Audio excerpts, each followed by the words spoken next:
Ok, bueno, buenas noches a todos. Espero que esto sea de su agrado y responda algunas preguntas que puedan tener en algún momento. Mi nombre es José Alejandro Ramírez Silva.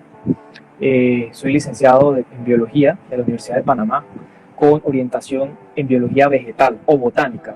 Tengo una especialidad actualmente, el posgrado, mi especialidad en entomología y la maestría es en entomología también. En todo ese periodo de formación uno toma otros cursos como ecología del lepidóptero y taxonomía, enfermedades emergentes, insectos asociados y un sinnúmero de cosas más que uno puede tomar, ¿no? Inclusive se junta toda esta disciplina de la ciencia con otras técnicas que no forman parte de un currículo normal académico, como por ejemplo escalar, saber manejar bases de datos, que al final tienes que saberlo, mapear, ¿sí? Con generalmente uso QGIS, cosas así, que son herramientas que ayudan al tema de la investigación y facilitan un poco más el entendimiento cuando hablamos de distribuciones de especies, límites geográficos, etcétera, ¿no?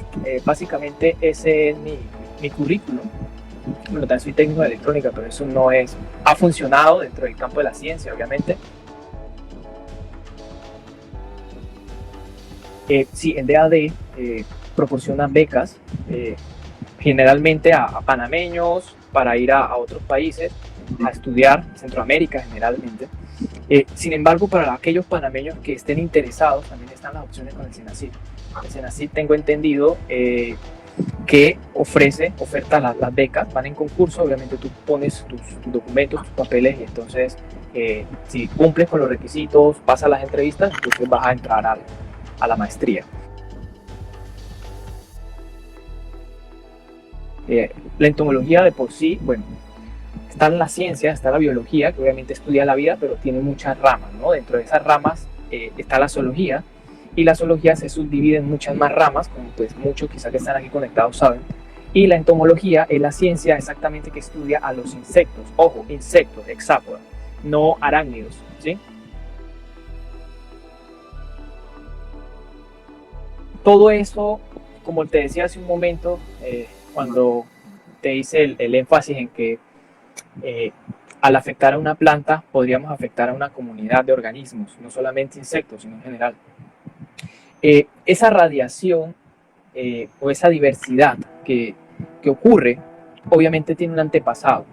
Y esto va ligado también al origen mismo de los insectos. Se mencionaba que hay unos insectos que son muy primitivos, ¿verdad? Que algunos los consideran insectos, otros no, dependiendo de la literatura que estés revisando o la línea o escuelas que generalmente se forman en el tema de la investigación. Entonces, hay eras, no sé si han escuchado el arcaico, el proteozoico, todo esto. Esas eras del paleozoico se parten en periodos. Por allá, por el cámbrico más o menos, empieza a haber una radiación adaptativa y es donde empiezan a surgir una gran cantidad de taxas que hoy día se desconoce cuál es su origen realmente. Un periodo adelante del cámbrico empieza a formarse ecosistemas terrestres. En esos ecosistemas terrestres, más adelante en el silúrico, empiezan a aparecer esos primeros insectos que son primitivos. No sé si en alguna vez han escuchado ustedes a los colémbolas, los proturas, los dipluras, que son unos artrópodos que de hecho están dentro de hexápoda, con algunas excepciones. Sin embargo, como mencionaba, algunos autores ya determinan que en el silúrico o silurian empiezan a aparecer estos pequeños artrópodos. Posteriormente ya insectos como tal empiezan a adaptarse fósiles desde el Devónico, ¿sí? Que eso es otro periodo más adelante. En el Devónico ya empiezan a formarse, ya hay teorías que empiezan a hablar del tema de los excitos alares, unas pequeñas protuberancias que empiezan a salir en el tórax, ¿sí? Proyecciones que simulan alas. ¿Qué es lo que empieza a ocurrir? Estos eran ambientes hostiles, según la literatura y bueno, todo lo que uno ve, y ellos necesitaban empezar a escapar de sus predadores y también necesitaban de mayor movilidad, ¿sí? ¿Por qué? ¿Qué pasa? En el silúrico, digamos que el silúrico tardío casi devoniano, y perdonen que les hable de todo esto, pero es pertinente, empiezan a originarse las plantas vasculares. Entonces todo esto va ligado, la evolución del insecto con la aparición de esa materia vegetal que va a ser alimento del insecto. Muchos de ellos también eran carnívoros, como podemos observar hoy día. Algunos son fitófagos, que se alimentan de la savia de las plantas, que las enferman, que le pasan virus, etcétera, y otros son predadores, ¿sí? Entonces ya empieza a haber todo este proceso de adaptación al ambiente de ese momento.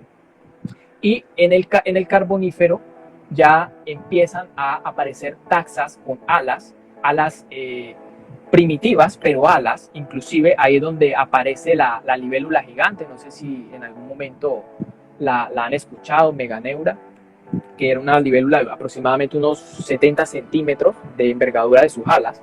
Entonces es significativamente grande, ¿verdad? Y hay teorías por el por qué eran tan grandes, porque había más oxígeno, porque había poco oxígeno. Entonces hay discusiones. Lo que último que he leído recientemente es que aprueban de que al haber esa cantidad de oxígeno en mayor proporción, permitía que existiesen ese gigantismo básicamente en todos los animales y las plantas. Bueno, eso sería como una competencia entre órdenes, diría yo, entre órdenes de insectos, ¿sí? Si hay mariposas muy grandes, dentro de ellas destacan algunas de Saturnidae, como Rothschildia. Ese género de mariposas tiene unos colores rojizos, como con unas ventanitas en las alas anteriores, posteriores. Son grandes. Sin embargo, también hay otra que le hacen competencia, que es de una familia llamada Noctidae. Cuando vamos al tema de los escarabajos, también hay escarabajos de grandes tallas, como está Dinaste Hércules, que generalmente en la Sierra de Chiriquí es común encontrarlo, igual Megasoma lefas. También está el Goliath, que está en África, ¿sí? Que tienen aproximadamente entre unos 12 centímetros. No sé si han visto una larva de Megasoma. A veces que uno está picando madera, así en un bosque, puede encontrarlas que son como así de grandes. Son unos cuernos, ¿no? Realmente pues esa especie es muy hermosa, pero la gente prácticamente las ha extinto porque se hacían collares con estos cuernos, ¿verdad? Entonces yo recuerdo en mi casa ver una hembra solamente de este insecto. Todos tienen depredadores, generalmente cualquier organismo puede llegar a tener su depredador, ¿sí? Que quizás no esté registrado, es un tema. El tema de las Saturnidae, obviamente, o las larvas, por lo general, tiene proyecciones. La larva tiene unas proyecciones como unas espinas. Al hacer contacto con la piel, se rompen y entonces secretan sustancia que obviamente va a ser irritante y producir inflamaciones. Un chinche, por ejemplo, digamos de la familia Reduidae, perfectamente puede agarrar una larva de esas y le hace un toquecito y pone sus enzimas proteolíticas y empieza a licuar a esa larva por dentro, ¿sí? Entonces, esa familia es problemática en los dos estadios de ella, inmaduro y adulto. De hecho, han habido casos del género Ilesia, no sé si han llegado a escuchar, que sus escamas obviamente producen ciertas alergias en algunas personas. Inclusive a veces cuando uno las trabaja en el laboratorio debe tener ciertos cuidados, porque cuando terminas de trabajar con estos especímenes, yo no siento un picor muy grande, pero sí siento como la molestia, ¿sabes? Y es porque las escamas, y eso es importante, el color de las mariposas o el color en los insectos proviene de diferentes, digamos, propiedades realmente de la estructura, o sea, de la hemolinfa del insecto o de la parte de esa delgada cutícula cuando son inmaduros, que hay algunas pigmentaciones ahí, ¿sí? Entonces, en las mariposas, ellas tienen escamas, sus alas están cubiertas de escamas con una esculturación que obviamente al incidir la luz sobre estas estructuras, obviamente giran la luz, la onda entonces ellas refractan colores diferentes, ¿sí? Esas iridiscencias, colores opacos, todo eso son esculturaciones de las escamas. Entonces, esas escamas, por tener esas esculturaciones, a veces son agudas, son romas, tienen una serie de estructuras, ya lo había mencionado anteriormente, que obviamente si son puntiagudas van a empezar a causar laceraciones e irritaciones en piel o demás. Entonces, la parte inmaduro, obviamente, como te decía, las espinas al chuzarte y ponerte el veneno por así llamarle, el tóxico que ya tiene defensa, te va a causar una molestia. Entonces, las coloraciones, hay mimetismos, ¿verdad? Hay mimetismos en diferentes animales, no solamente en insectos, en reptiles, confundimos a la patoca, al portidium con Leptodeira, ¿verdad? Y a otras, a las falsas corales con corales reales, pero claro, al no saber nosotros o no tener quizá la experticia de saber qué es, preferimos obviamente tomar otra medida que no sea la más correcta para neutralizar el supuesto peligro. Y es evidente que uno entiende muchas veces y por eso nosotros, muchos compañeros más, acceden a informar a la comunidad, porque este es parte también del papel que debemos cumplir, informar y sacar de esas incógnitas a las personas y puedan saber que un insecto no es lo mismo que un escorpión, ¿verdad? Entonces, ahora, lo del mimetismo, hay dos tipos de mimetismos. El que realmente te indica con colores estridentes, nosotros lo llamamos aposemáticos, colores muy fuertes como un rojo intenso, amarillo intenso, naranja intenso, cosas así, que te dicen inmediatamente peligro, ¿sí?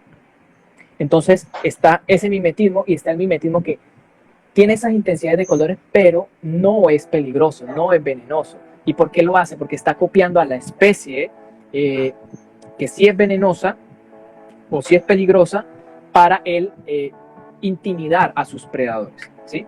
Entonces, son mimetismo mulleriano, mimetismo valdesiano, ¿no?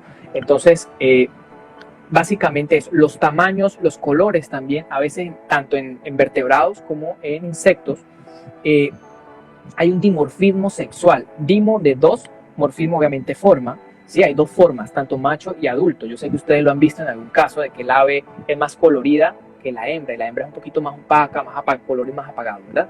En insectos, en algunos casos también ocurre lo mismo, con salvedades como por ejemplo la hembra tiende, no siempre, pero tiende a ser más grande que el macho. Obviamente es la que tiene que tener una gran cantidad más de recursos para poner la n cantidad de huevos según la especie, según el orden, según la familia, para la reproducción. Entonces ahí ya entran otros tipos de digamos, competencias sexuales. El macho que tiene los cuernos más grandes y puede tirar del árbol al otro, por ejemplo en escarabajos, ¿sí? Que lo volca más fácilmente y ya queda patas arriba, ya no se puede reproducir. Sin embargo, hay otras evoluciones o otras adaptaciones, y me río es porque están los dos machos grandes estos peleando y llega un macho más chico y se aparea con la hembra mientras ellos dos están ocupados, ¿verdad? O sea, hay de todo. Entonces, igual, esta es la naturaleza y bueno. Básicamente es una predación. He escuchado un caso igual en la viuda negra, una araña. Y también hay un caso lo podrán explicar mejor los especialistas de arácnidas o escorpiones, que muchas veces las hembras, cuando tienen a su cría se alimenta de ellos. Básicamente, con el tema de la hembra, ella va a tomar la primera comida inmediata que se encuentra en el camino y va a ser el macho. Un estudio referente al tema no lo he leído realmente, pero especulando por simple comportamiento podría ser que en la comida inmediata tiene que, ya después de la fecundación, tiene que darle nutrientes a esos huevos, ¿sí? Antes de obviamente poner esa ótica que ellas ponen, entonces esa masa de huevos, entonces necesita comida y lo primero que va a ver es al macho. Inclusive yo las he visto comiendo lagartijas, eso me parece, estos geckos no sé si los, o sea, le entran básicamente a todo. Aves inclusive. Sí. ¿Cómo se llama? Ok, así de forma rápida, cuando era niño siempre andaba molestando con animales, huevos de lagartijas, avispas, me picaban. Estoy cansado que me piquen las avispas. Pero sí, siempre andaba con los insectos por ahí, según me cuenta mi mamá, obviamente, que era la que tomaba los sustos, ¿no? De por qué estaba llorando y por qué gritaba.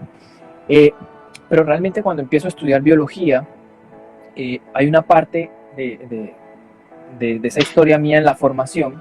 Cuando yo estaba en primer año de la carrera, yo empecé a trabajar empecé a ser voluntario, no era trabajo, era voluntario en el Smithsonian, en la isla de Barro Colorado, donde empecé a trabajar con radiotelemetría, seguir a mamíferos, a ñeques, a guti, no sé, a ciclopta puntata, no sé si le han cambiado el nombre.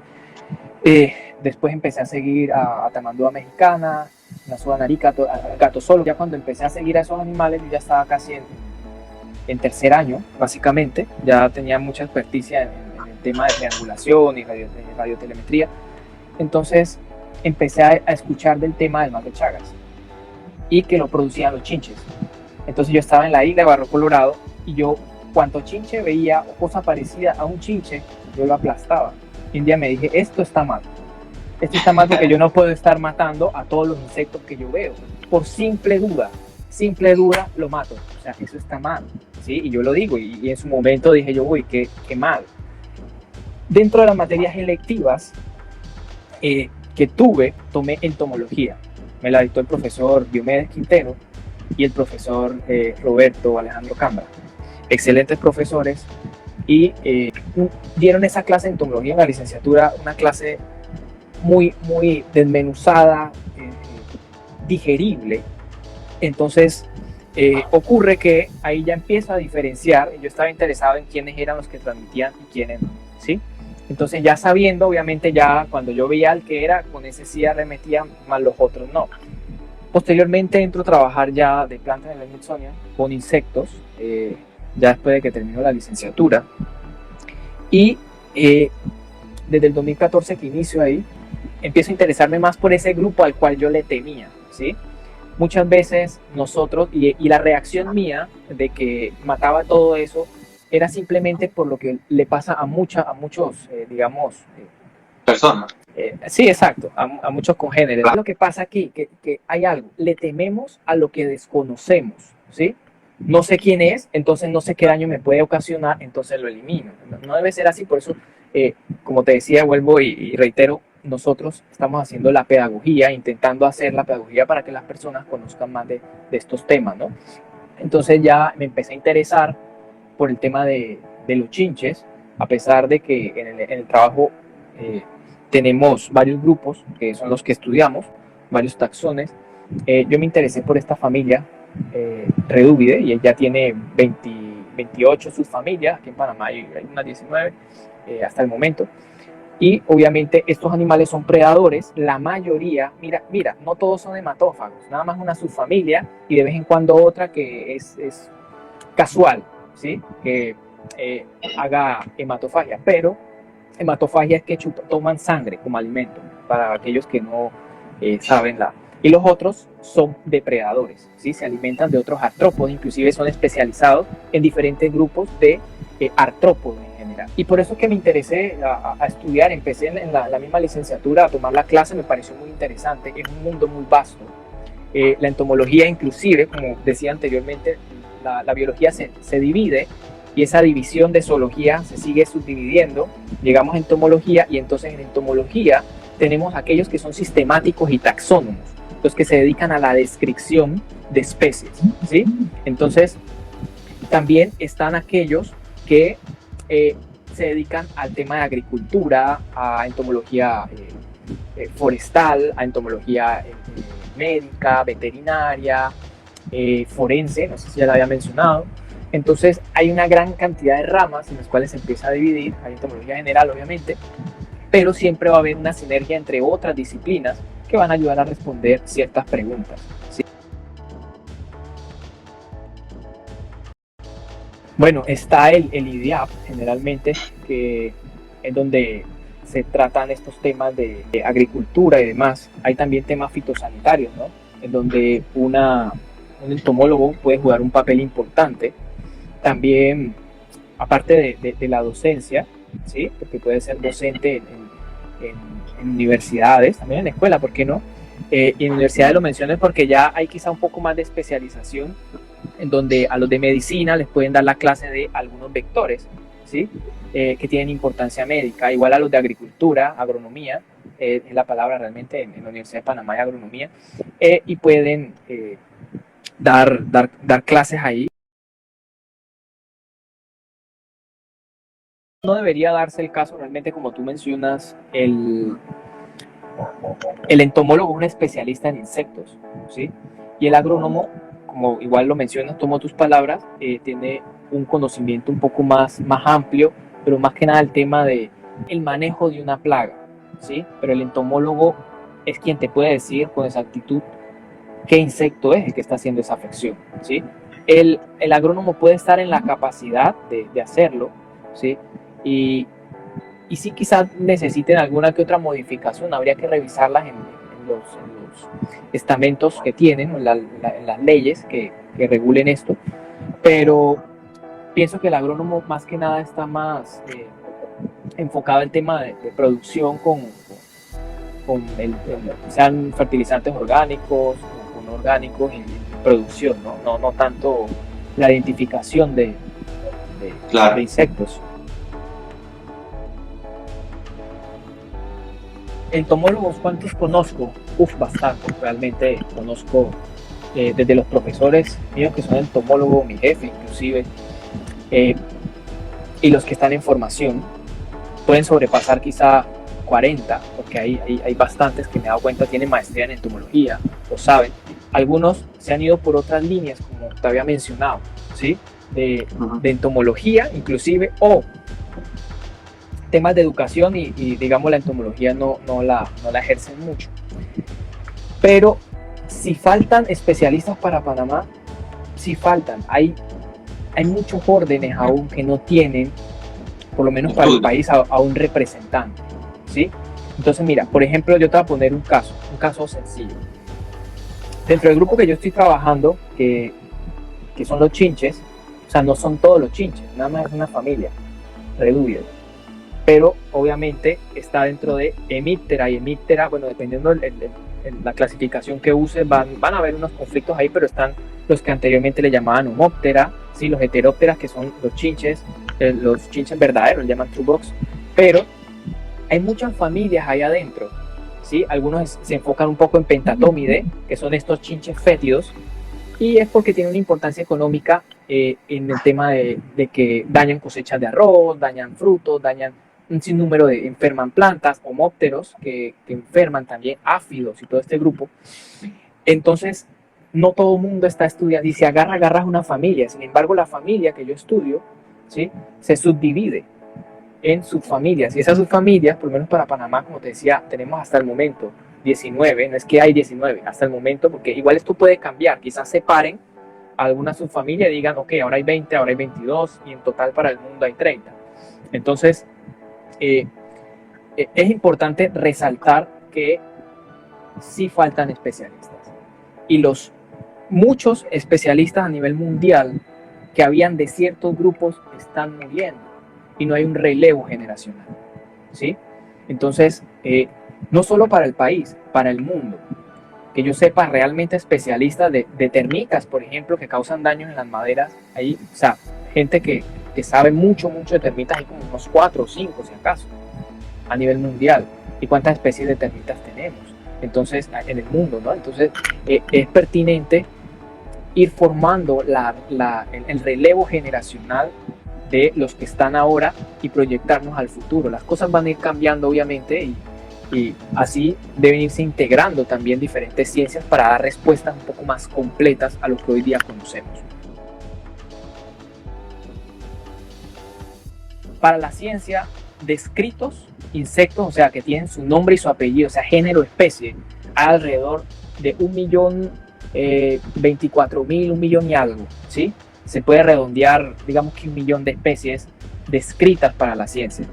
Eso equivale a casi que al 20-30%, quizá menos, de la totalidad de insectos que hay en el mundo, en el planeta.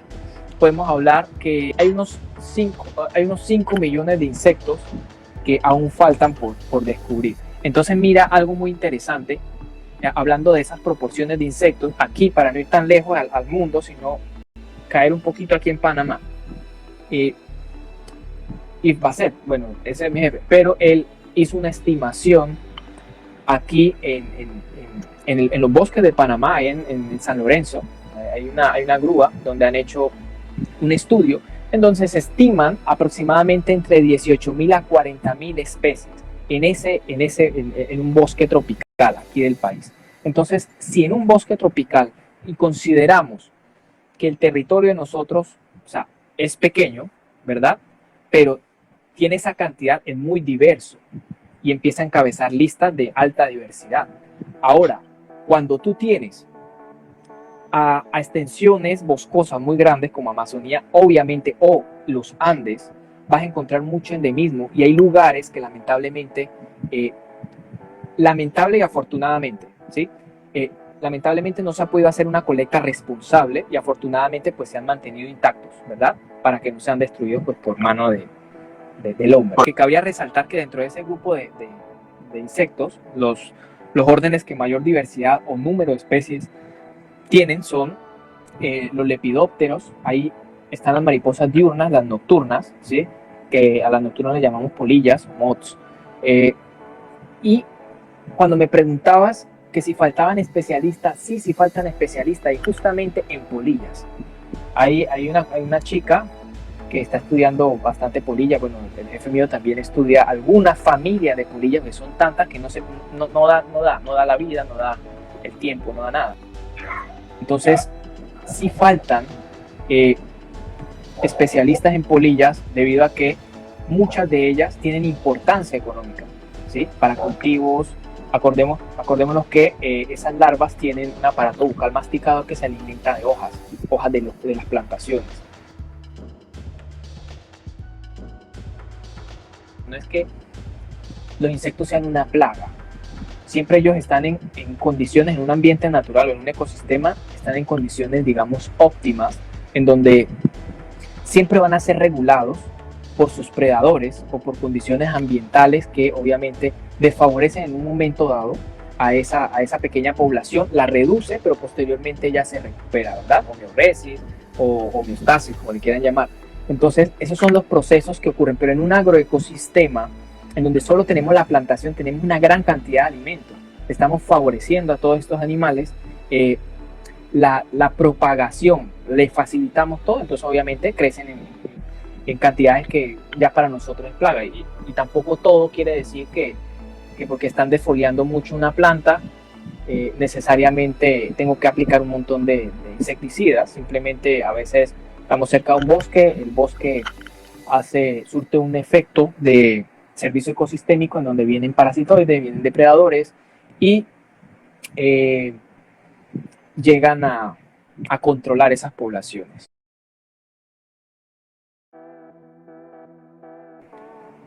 Y más que las plagas, era de lo que te decía hace un momento, del apocalipsis de los insectos. Generalmente en Europa empiezan a usar muchos, acuérdate que empiezan el tema de producciones transgénicas y demás. Entonces todo eso empieza a hacer efectos o daños colaterales en insectos que no eran objetivo. O sea, objetivo, insectos plaga, el objetivo es la plaga. Entonces eso empieza la planta a tirar polen con toxinas o empieza a generar toxinas en raíces, claro, porque para eso fue elaborada. Eso es todo un tema del cual se puede discutir. Y eso colateralmente genera daño en organismos que se pueden alimentar de ese polen, como abejas, porque las abejas hacen esas bolitas de polen para llevarle a sus larvas para que se alimenten. Muchas especies de abejas lo hacen.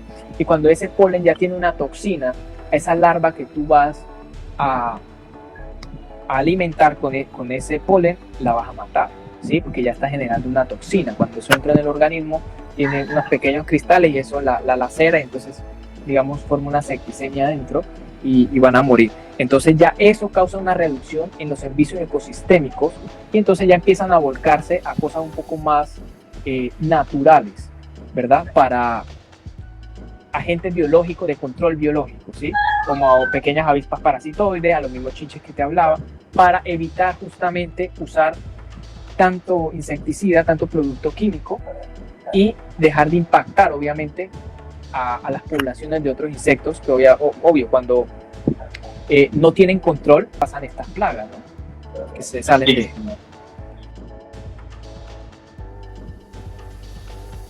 Plantas transgénicas a veces crean esos metabolitos secundarios para defenderse, y el polen muchas veces adquiere ese metabolito, ya que va a ser tóxico, y cuando la larva, la abeja, ingiere, obviamente va a diezmarse parte de la población. Y ellas tienen un periodo de vida, digamos, bueno, ¿sí? Hay insectos que pueden durar un par de sí, exacto, es relativo, pero ellas, bueno, la función que tú mencionabas de la polinización, ellas polinizan muchas de los vegetales que nosotros consumimos, sobre todo aquellas que tienen esas anteras poricidas, ¿no?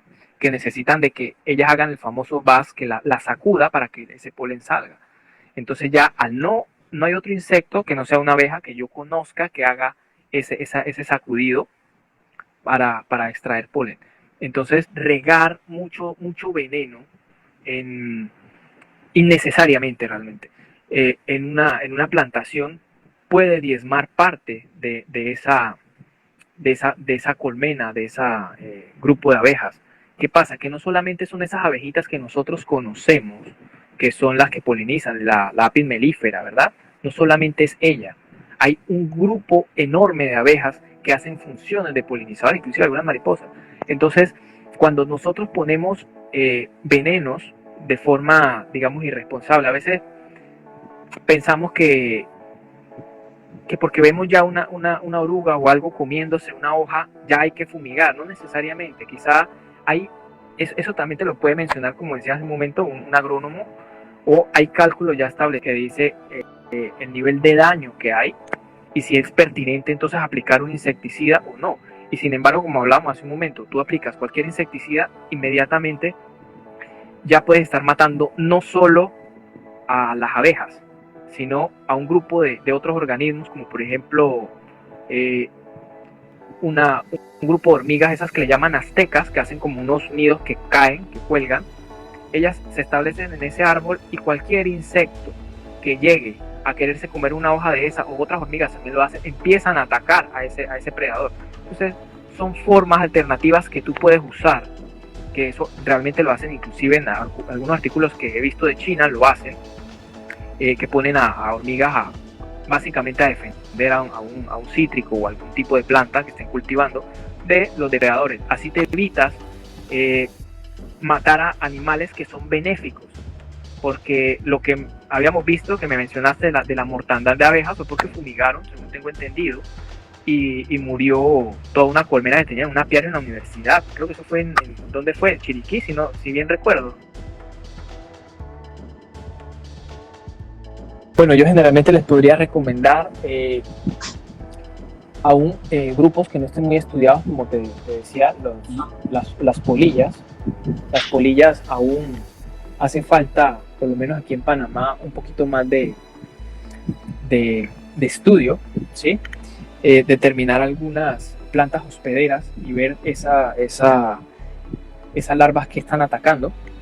También se pueden ir por el tema de hay unas mosquitas negras que, bueno, casualmente le llaman mosquitas negras, que son las que transmiten filariasis. Esas son de interés médico y por lo menos en tierras altas y donde hay muchos pequeños ríos se pueden encontrar bastante estas, y hay bastante literatura que puede ayudar a quien quiera hacer un trabajo de ello. Y creo que hay un profesor que esté interesado, de una vez lo referimos, que podría dar una mano con ese tema, ¿no?